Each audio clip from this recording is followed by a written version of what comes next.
బిడ్డలకు వాళ్ళ ఆత్మ గౌరవం కోసం ఇందిరమ్మ ఇండ్లు ఉండాలన్నదే ఈరోజు మా ప్రభుత్వం యొక్క ఆలోచన. అందుకే మిత్రులారా, ఈనాడు గతంలో ఇచ్చిన 4.5 లక్షలల్లా 1,20,000 ఇండ్లను 13 నెలలు పూర్తయ్యే లోపల ఈనాడు ప్రారంభోత్సవం చేసుకున్నాం. మళ్ళొక మాట చెప్పదలుచుకుని ఇవాళ సెప్టెంబర్ 17, 2026 నాడు ఇంకొక 1,00,000 ఇండ్లకు గృహప్రవేశాలు చేయడానికి సంపూర్ణమైన ఏర్పాట్లు చేస్తాం. మరో 1,00,000 ఇండ్లకు గృహప్రవేశం చేసుకోవడానికి ఏర్పాట్లు చేయాల్సిందిగా, ఆ పనులను పర్యవేక్షించి వాళ్ళకు అవసరమైన నిధులను విడుదల చేయాల్సిందిగా మిత్రులు పొంగులేటి శ్రీనివాసరెడ్డి గారికి నేను ఈ వేదిక మీద నుంచి ఆదేశాలు ఇస్తున్నా. మిత్రులారా, ఈరోజు అదనంగా ఈరోజు మీరందరూ సంతోషంతో రాష్ట్రంలో ప్రజలందరూ ఇల్లు రాని నిరుపేదలు కళ్ళల్లో కొవ్వొత్తులేసుకొని ఎదురు చూస్తున్నారు. అన్న రేవంత్ అన్న ఆదిలాబాద్ పోయిండు, కోలం గూడెంకెళ్ళి గృహప్రవేశాలు చేసిండు. వాళ్ళు ఇచ్చిన ఇప్ప పువ్వు లడ్డు లేకపోతే వాళ్ళు అక్కడ పెట్టిన రొట్టె తిన్నాడు. మొక్కజొన్నలు కాల్చినవి పెడితే సంతోషంగా భోజనం చేసిండు. ఇవన్నీ బాగానే ఉన్నాయి, ఇల్లు వచ్చిన వాళ్ళ కళ్ళల్లో ఆనందం ఉంది. మరి ఎదురు చూస్తున్న మా పరిస్థితి ఏందని ఈరోజు రాష్ట్రం నలుమూలల పేదోళ్ళు ఆలోచన చేస్తారు. అందుకే ఈనాడు ఈడికొచ్చిన వేలాది మంది ఆదిలాబాద్ బిడ్డల సాక్షిగా తెలంగాణ రాష్ట్రంలో ఈరోజు మళ్ళీ ఒక 2.5 లక్షల ఇండ్లను నూతనంగా మంజూరు చేస్తున్నాం. ఈ 2.5 లక్షల ఇండ్లలో గతంలో పనులు మంజూరయ్యి పనులు మొదలుపెట్టి కాస్తో కూస్తో బిల్లైన వాళ్లకు L3లో పెట్టి ఈరోజు నగదు వస్తలేదు. ఇల్లు మంజూరైన వాళ్ళు ఇల్లు కట్టుకోలేకపోతున్నారు. అందుకే ఆ సమస్యలన్నిటిని కూడా దృష్టిలో పెట్టుకొని ఆనాడు మొదటి విడత ఇందిరమ్మ ఇండ్లో, రెండో విడత ఇందిరమ్మ ఇండ్లో, లేకపోతే గృహలక్ష్మి పేరు మీద గతంలో కాగితం వచ్చినా వాళ్ళు ఈరోజు ఇండ్లు కట్టుకోలేని పరిస్థితి ఉంది. వాళ్ళందరినీ కూడా ఈనాడు ఈ పథకంలో వాళ్ళని భాగస్వాములను చేసి వాళ్ళకు కూడా ఇండ్లు కట్టుకోవడానికి నిధులు ఇచ్చే బాధ్యత ఈ రాష్ట్ర ప్రభుత్వం తీసుకుంటుంది. అందుకే ఈనాడు మరొక 2.5 లక్షల ఇందిరమ్మ ఇండ్ల మంజూరు పథకాన్ని పెద్ద ఎత్తున మీ చప్పట్ల మధ్యన ఈనాడు ప్రకటించదలుచుకున్నా. ముఖ్యంగా ఈ పక్కనున్న మా ఆడబిడ్డలు, ఇంటి ఆత్మగౌరవమే ఆడబిడ్డ. ఇల్లు చూడు ఇల్లాలిని చూడు అన్నారు. ఇల్లుని చూసి ఇంటి ఆయనను చూడమని చెప్పలే. ఇవాళ ఇల్లు వచ్చిందంటే ఆ సంతోషం ఆడబిడ్డకు తెలుసు. ఎవరు చుట్టం వచ్చినా, కొడుకుకు బిడ్డనియానికి వచ్చినా, లేకపోతే బిడ్డను మనవియాడానికి పోతే మీకు ఇల్లు ఉన్నదా లేదా అని అడుగుతారు. భూమి ఉంటే సంతోషం, కానీ ఇల్లు లేకపోతే దుఃఖం. అందుకే ఈనాడు మా ఆడబిడ్డల కళ్ళల్లో సంతోషం చూడడానికి, మా ఆడబిడ్డలు నిండు మనసుతో ఆశీర్వదించడానికి విచ్చేసినందుకు ఈనాడు 2.5 లక్షల ఇందిరమ్మ ఇండ్లను ఇవాళ మంజూరు చేస్తున్నాం. ముఖ్యంగా ఆదిలాబాద్కు గూడాలలో ఎక్కడ కూడా గుడిసెలు ఉండొద్దు. గుడిసెలు లేని గూడాలను ఈరోజు నేను చూడాలని నేను అనుకుంటున్నాను. అందుకే గూడాలలో ఉండే పటేన్లకు కూడా నా విజ్ఞప్తి, మీ గూడెంలో ఉండే ప్రతి వాడికి ఇల్లు ఇప్పించే విధంగా మీరు గ్రామ సభలు పెట్టి మీరు మాట్లాడుకొని మీరు లిస్టు తయారు చేయండి. మీకు ఇల్లు ఇచ్చే బాధ్యత ఈ రాష్ట్ర ప్రభుత్వం తీసుకుంటుంది. అదేవిధంగా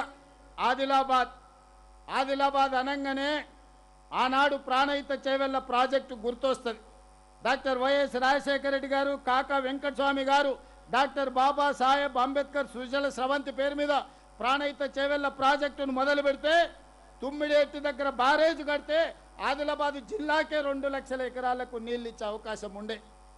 కారణాలు ఏమైనా, ఆనాటి ప్రభుత్వ ఆలోచన ఏమున్నా తుమ్మిడేటిని పడావు పెట్టినరు, మేడిగడ్డ సుందిల్లా అన్నారమని అక్కడికి తీసుకెళ్ళారు. 1,00,000 కోట్లు ఖర్చు పెట్టారు. కాళేశ్వరం కట్టడం, కాళేశ్వరం కూలేశ్వరం కావడం, 1,00,000 కోట్లు గోదావరి గంగలో కలిసిపోయి ఈనాడు ఆ 1,00,000 కోట్లు మొత్తం గోదావరిలో కలిసిపోయినాయి.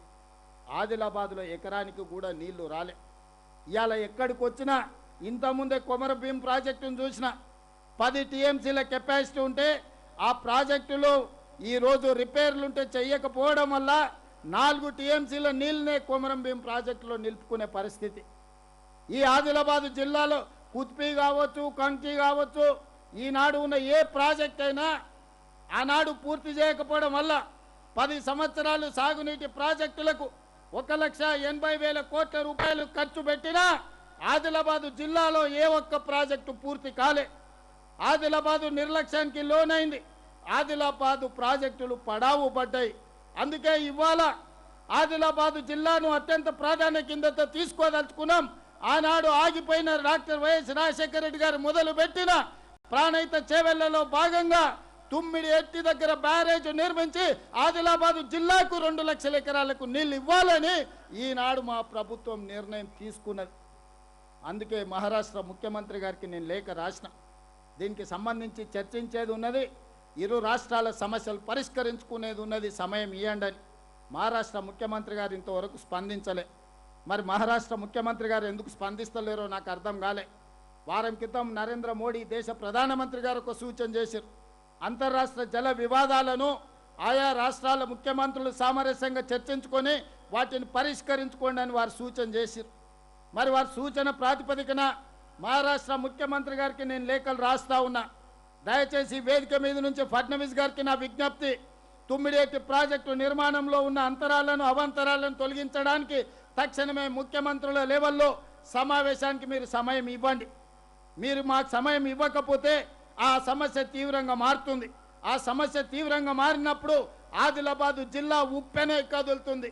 ఆదిలాబాదు జిల్లా ఇక్కడ ఉండే తండాలలో, గూడాలలో, మారుమూల పల్లెల్లో ఉండే రైతాంగం ఉప్పెనే కదులుతే అది మహారాష్ట్రకే సమస్యగా మారుతుంది. ఆనాడు ఆ సమస్య వచ్చినప్పుడు ఫడ్నవీస్ గారు మీరు గుర్తుపెట్టుకోండి, ఈ తెలంగాణ ప్రాంతం నిర్లక్ష్యం చేస్తే, అవమానం చేస్తే ఊరుకోదు. ఇవాళ ఈ వేదిక మీద నుంచి ముఖ్యమంత్రిగా మహారాష్ట్ర ముఖ్యమంత్రి గారికి విజ్ఞప్తి చేస్తున్న సవినయంగా మా బాధను, మా ఆవేదనను, మా అవసరాన్ని మీరు అర్థం చేసుకోండి. ఇవాళ తుమ్మిడేటి దగ్గర ప్రాజెక్టు నిర్మించుకుంటే ఆదిలాబాద్, కరీంనగర్, నిజామాబాద్, మెదక్ జిల్లా వరకు లక్షలాది ఎకరాలకు నీళ్లు అందించడానికి, శ్రీపాద ఎల్లంపల్లి నింపుకోవడానికి, లక్షలాది ఎకరాలకు నీళ్లు ఇచ్చుకోవడానికి ఉపయోగపడుతుంది. ఎత్తిపోతలు అవసరం లేదు, విద్యుత్ అవసరం లేకుండానే గ్రావిటీతో మాకు నీళ్లు వస్తాయి. మా ఇంత తీవ్రమైన సమస్య మీద దాదాపుగా 1 సంవత్సరం నుంచి మేము ప్రయత్నం చేస్తున్నా, వారితో మాట్లాడడానికి, చర్చించడానికి, సమయం అడగడానికి. కానీ మహారాష్ట్ర ముఖ్యమంత్రి గారు స్పందించడం లేదు. మిత్రులు పాల్వే హరీష్ బాబు నా మిత్రుడే, కానీ తెలంగాణ పార్టీ వచ్చినప్పుడు నేను కాంగ్రెస్ అనొచ్చు, మిత్రుడు బీజేపీ అనొచ్చు. కానీ నీళ్ల విషయంలో, సమస్యల విషయంలో, రైతాంగ సమస్యల్ని పరిష్కరించాలనుకుంటే పాల్వే హరీష్ కూడా ఆదిలాబాదు బిడ్డనే, ఈ ప్రాంత ప్రజల పక్షాన నిలబడతాడు, మహారాష్ట్ర సమస్యను పరిష్కరించుకోవడానికి ప్రయత్నం చేస్తాడు. ఈరోజు నేను కిషన్ రెడ్డి గారికి, కేంద్ర మంత్రికి విజ్ఞప్తి చేస్తున్నా, మీ భుజాల మీద గురుతరమైన బాధ్యత ఉన్నది. మీరు తెలంగాణ రాష్ట్రం నుంచి పార్లమెంట్ సభ్యుడిగా కేంద్ర ప్రభుత్వంలో మీరున్నారు. మహారాష్ట్ర ముఖ్యమంత్రి గారు ఎందుకో వివక్ష చూపిస్తున్నాడు, ఎందుకో నిర్లక్ష్యంగా వ్యవహరిస్తున్నాడు. మా సమస్యను పరిష్కరించుకోవడానికి సంవత్సరం నుంచి మేము ప్రయత్నం చేస్తుంటే కనీస గౌరవం, మర్యాద కూడా పాటిస్తలేడు తెలంగాణ ముఖ్యమంత్రి పక్షాన. నేను నీకు నచ్చకపోవచ్చు, లేకపోతే నీ చీకటి మిత్రుడు చంద్రశేఖరరావు గారికి నచ్చకపోవచ్చు, లేదా ఫడ్నవీస్ గారికి నేను గుర్తు రాకపోవచ్చు. కానీ నేను లేవనెత్తుతున్న సమస్య తెలంగాణ 4 జిల్లాల లక్షలాది రైతాంగ సమస్య. ఈ రైతాంగ సమస్యను పరిష్కరించడానికి కిషన్ రెడ్డి గారు దూతగా వ్యవహరించాల్సిన అవసరం ఉన్నది. మీరు మాట్లాడండి కిషన్ రెడ్డి గారు, నాకు బేసిజాలు లేవు, నాకు పంతాలు పట్టింపులు లేవు, నేను మీ ఇంటికి వస్తా, మీతో మాట్లాడతా, మీరు నన్ను తీసుకెళ్ళండి మహారాష్ట్ర ముఖ్యమంత్రి దగ్గరికి.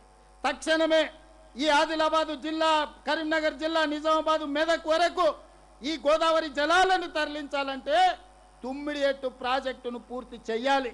తుమ్మిడిఎట్టు ప్రాజెక్టును పూర్తి చేయాలి అని అంటే ఈనాడు ఆ ప్రాంతంలో ఉన్న ఒక 1500 ఎకరాల భూసేకరణకు మహారాష్ట్ర ప్రభుత్వం సహకరించాలి.